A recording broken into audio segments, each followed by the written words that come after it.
প্রিয় ক্লাস 11 অর্থাৎ একাদশ শ্রেণীর ছাত্রছাত্রী বন্ধুরা, এই মুহূর্তে তোমাদের জন্য অনেক বড় সুখবর। বিগত বছরগুলির মতো এবছরও প্রত্যেক ক্লাস 11 ছাত্রছাত্রী পেতে চলেছ ট্যাব বা মোবাইল ফোন কেনার 10,000 টাকা। হ্যাঁ বন্ধুরা, ঠিকই শুনছো।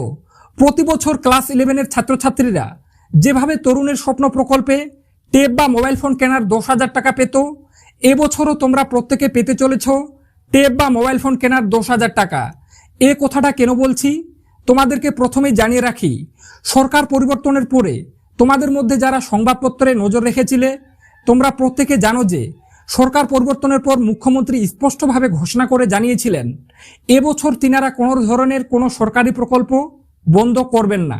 তরুণের স্বপ্ন প্রকল্পটাও এক ধরনের কিন্তু সরকারি প্রকল্প। সেই সূত্র ধরেই বলা যেতে পারে যে তরুণের স্বপ্ন প্রকল্প এবছর থেকে কিন্তু কোনো রকম ভাবেই বন্ধ করা হচ্ছে না। সরকার পরিবর্তনের পরে অনেকে বলেছিল যে লক্ষ্মীর ভান্ডার, যুবসাথী এগুলা কিন্তু বন্ধ করে দেওয়া হবে। অনেকে এটাও বলেছিল যে স্বামী বিবেকানন্দ স্কলারশিপেরও টাকা কিন্তু এবছর থেকে কোনো ক্লাসের ছাত্রছাত্রীরাই পাবে না।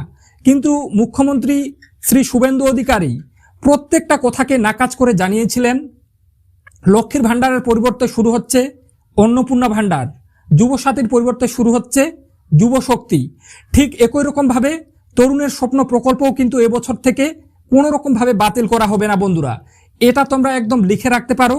এখনও কিন্তু সরকারের তরফ থেকে কোনোভাবে জানানো হয়নি যে তরুণের স্বপ্ন প্রকল্প এবছর থেকে বন্ধ করে দেওয়া হচ্ছে।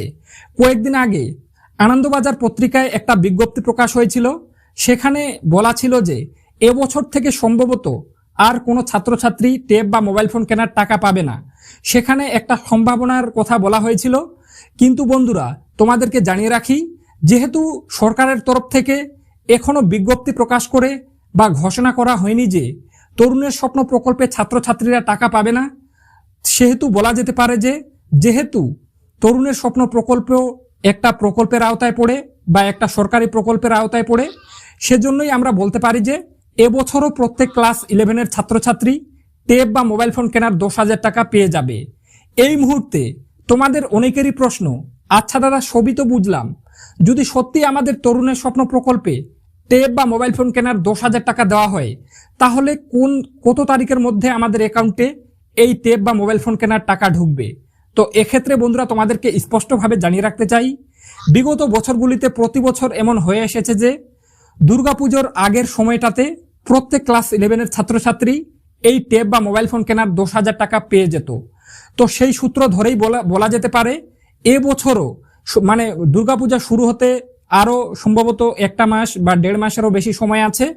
প্রত্যেক ছাত্রছাত্রী এবছরও কিন্তু সেই দুর্গাপূজার আগের সময়টাতে, মানে দুর্গাপূজার আগের সপ্তাহে 1-2 সপ্তাহ আগে প্রত্যেক ক্লাস 11 ছাত্রছাত্রীর অ্যাকাউন্টে তরুণের স্বপ্ন প্রকল্পে ট্যাব বা মোবাইল ফোন কেনার 10,000 টাকা ঢুকে যাবে।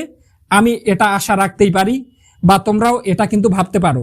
তাই তোমরা যারা এতদিন ভেবে আসছিলে এবছর থেকে তোমরা আর কোনো রকমের টাকা পাবে না, তোমরা কিন্তু একদম বিভ্রান্তিত হবে না।